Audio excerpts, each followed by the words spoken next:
Hey guys, it's been a long time since I've been on this podcast, but I wanted to just come on and kind of let you guys know that I will be back on talking about a new book that I have coming up.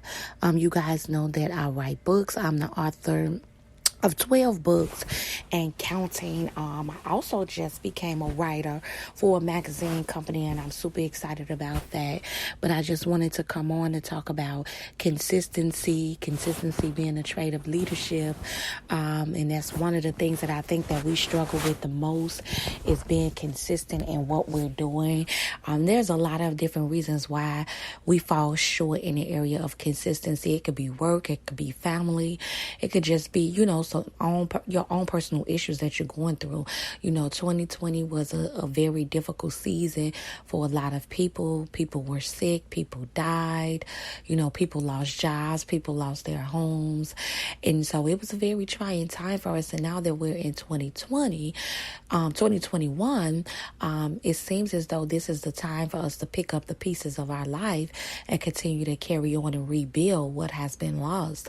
But it's very hard to do that because it seems as though we're still stuck in 2020 because we still have to deal with some of the issues at hand. We still have to deal with the virus. People not being responsible when it comes to the virus. I know a lot of people talk about, the mask, it does more damage. But when we think about the mask, we have to think about going around someone and we catch it and us taking it home and giving it to our loved ones. And so the mask is just not something that you should waste your energy and your time on debating about. Just wear the mask. If wearing the mask is going to protect other people, then that's the right thing to do, to wear the mask, whether you want to wear it or not. If you don't want to wear it, stay indoors. But there have been a lot of people that passed away because someone chose not to wear a mask. The next thing that we're dealing with, most of you know, is the election. We're coming up on the inauguration on the 20th when we receive our new president. And so there's been a lot that's been going on in the area of government, the political mountain. That's a very just horrible, I'm going to say horrible area. A lot of people, wanted Biden in office. Some people wanted Trump to stay in office. And either way it go, there was going to be a riot. If Biden would have lost, then there was going to be a riot. There was going to be a lot of different things that was going to happen in this country due to Biden not winning and Trump winning. We could expected this. Everyone said it. Everyone said that there was going to be riots and a lot of things happening if Trump wins. And so it's kind of like a no-win situation.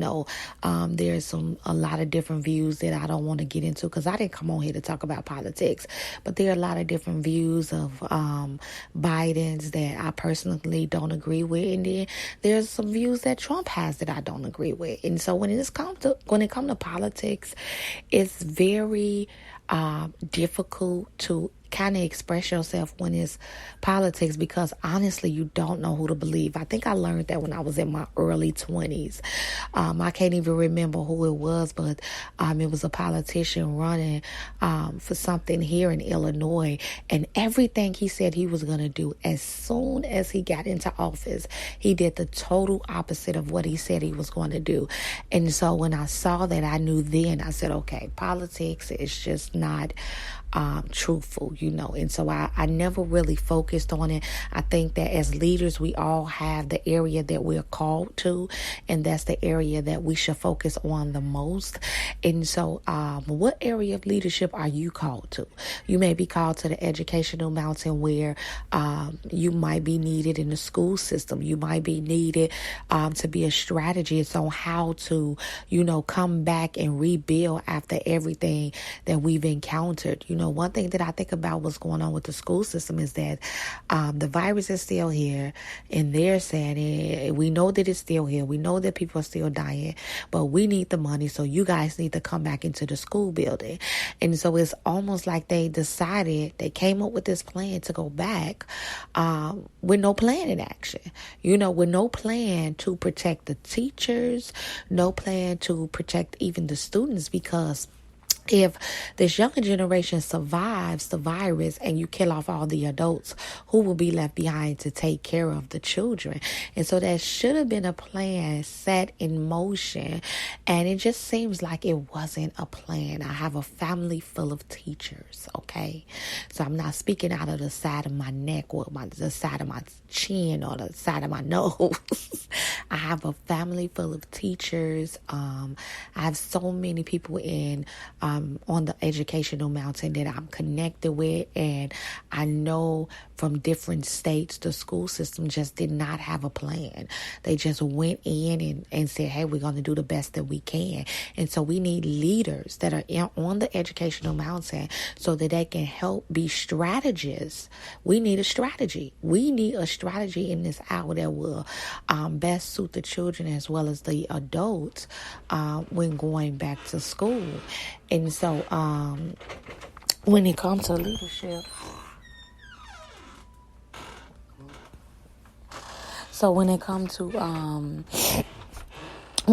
leadership, we need leaders to assume the position and get on all of the mountains that they are called to. And so that's all I wanted to come on here. I have another book that's coming. I will release the name of the book probably on Monday. And I'm going to have a couple people that's going to join me in talking about this book. We want to create a buzz about this book. This book also is going to deal with leadership. It's going to deal with character. It's going to deal with empowerment. And so I just wanted to put something together to empower you guys out there, especially the leaders. You are a leader. Remember, those who know me know that I talk about leadership all the time. You are a leader. You were born to lead. And so it's your responsibility to lead in your capacity, to lead in your area of role, to lead in your assignment, or just whatever area that you've been chosen to lead in. And so that's all I wanted, guys. I just wanted to come on and kind of let you guys know what was going on, and pray my consistency, guys, that I will continue to be more consistent with coming on here and promoting my book, and not just promoting my book, but encouraging you guys. I pray that you guys have an awesome and blessed day. Bye.